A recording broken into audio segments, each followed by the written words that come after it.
अच्छा बच्चों, कल हमने प्रतिरक्षी की संरचना के बारे में अध्ययन किया।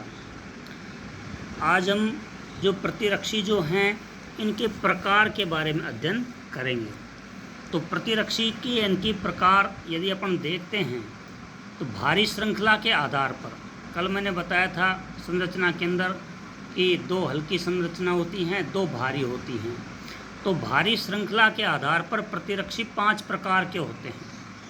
उसका जो विवरण है तालिका में दिखाया गया है।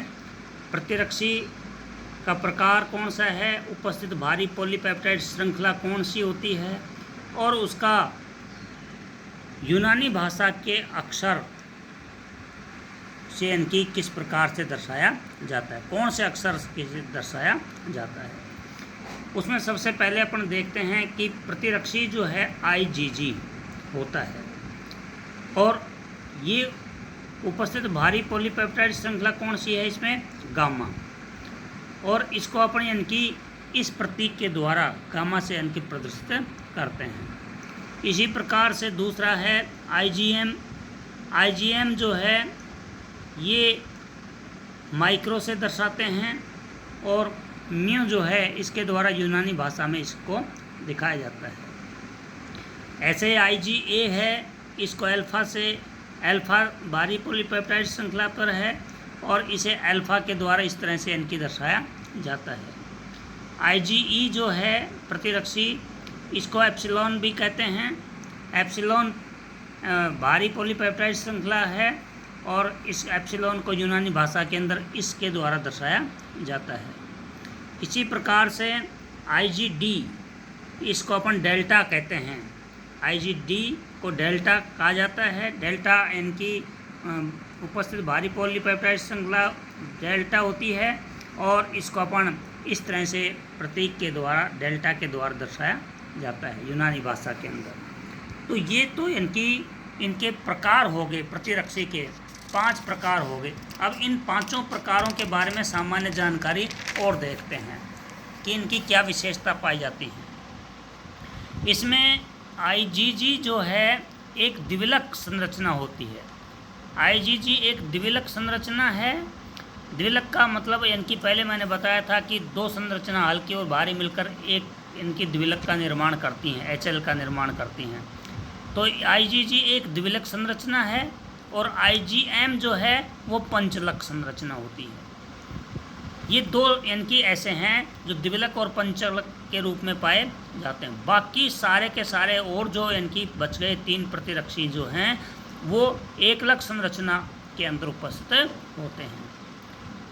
अब एक एक के बारे में विशेषता और देखते हैं कि IgG जो है, IgG प्रतिरक्षी है, देह की प्रमुख संवहनीय प्रतिरक्षी होती है ये, और यह रक्त और अन्य द्रव्यों के अंदर पाई जाती है। ब्लड में और जितने भी इनकी तरल द्रव्य हैं उनमें उपस्थित होती है, और यही एकमात्र ऐसा प्रतिरक्षी है जो आंवल का मतलब यानी कि प्लेसेंटा बोलते हैं इसको, अपरा भी बोल देते हैं इसको। तो आंवल, अपरा या प्लेसेंटा को पार करके और भ्रूण तक पहुंचती है। ये प्लेसेंटा क्या होता है कि माता के गर्भ में जो भ्रूण जो पल रहा होता है, वो भ्रूण जो है, वो बच्चा जो है प्लेसेंटा के माध्यम से अपना यानी कि पोषण लेना और उत्सर्जन करना, जितने भी इनकी क्रियाएं जो हैं वो इसी के माध्यम से संपादित करता है।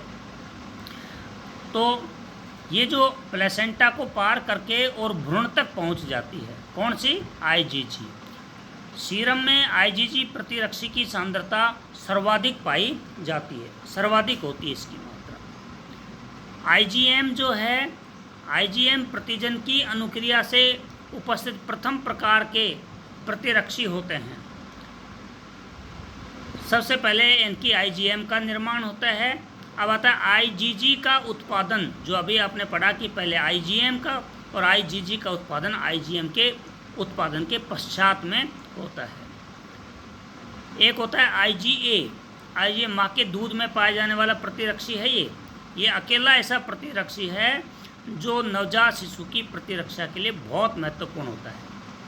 नवजात शिशु की प्रतिरक्षा जो है इम्यूनिटी को बढ़ाने के लिए बहुत ज़्यादा महत्वपूर्ण है। और IgE है एक बेसोफिल और मास्ट कोशिका पर क्रिया करता है। तथा प्रतिरोधकता जिसे अपन इंग्लिश में एलर्जी कह देते हैं, उन क्रियाओं के अंदर ये हिस्सा लेती है, उन क्रियाओं के अंदर ये हिस्सा ले लेती है। अब उसके बाद में आता है इनके बारे में फिर थोड़ा सा विस्तार से मैं थोड़ा सा इनकी संक्षिप्त में और बता देता हूँ कि कितने इनकी प्रकार के प्रतिरक्षी हुए। 5 प्रकार के प्रतिरक्षी हुए, और ये जो 5 प्रकार के प्रतिरक्षी हैं इनमें इनकी IG है वो तो द्विलक के रूप में पाया जाता है, IgM है एक पंचलक के रूप में पाया जाता है, बाकी तीनों जो हैं शेष जो बच गए प्रतिरक्षी वो एकलक संरचना के रूप में पाए जाते हैं।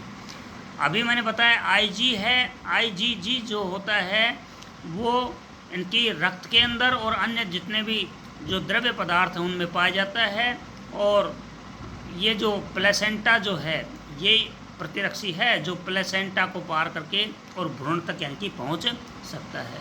IgM का उत्पादन सबसे पहले होता है, IgG का उत्पादन IgM के बाद में होता है, और IgA माँ के दूध में पाया जाने वाला एक अकेला प्रतिरक्षी है जो नवजात शिशु की प्रतिरक्षा करता है, और IgE होता है ये बेसोफिल और मास्ट कोशिका पर क्रिया करता है, अर्थात एलर्जी और एलर्जी जो है प्रतिरोधकता जिसे कहते हैं क्रियाओं के अंदर हिस्सा लेता है। तो इस प्रकार से अपन इनकी ये प्रतिरक्षी हैं, इनके प्रकार के बारे में अध्ययन किया। अब इन सब की इनकी विशेषता जो हैं उनको आपको इनकी लर्न करना है और नोट्स भी बनाने हैं।